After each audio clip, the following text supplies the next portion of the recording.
Hi Alexis, I thought I'd give you some feedback on your lab. You answered your questions correctly um, here, and this is correct. Again, nice job here. You got all these correct. But then with the experiment, there was a little bit of trouble. You didn't calculate your surface area correctly.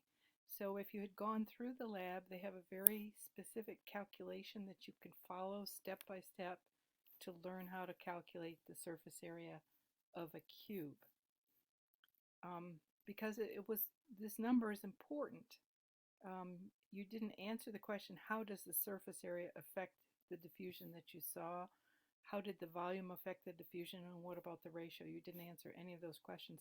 So again, you want to read through that lab to understand that surface area to volume ratio, which is the most important thing here.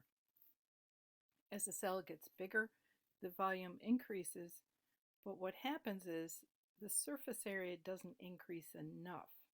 So the surface area to volume ratio decreases as the cell gets bigger. So you need to have a higher ratio for the cell to be healthy and to be able to exchange materials with the environment.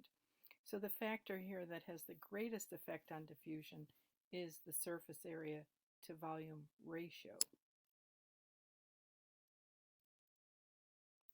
Then you were to determine, this may not have um, been submitted, so you can resubmit this, but you didn't determine the surface area of the volume and the ratio for the three blocks on this page here. So you've got to do some math work on those three blocks and find out which one has the best diffusion.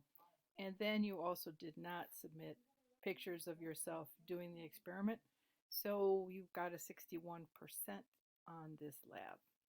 Contact me if you have any questions.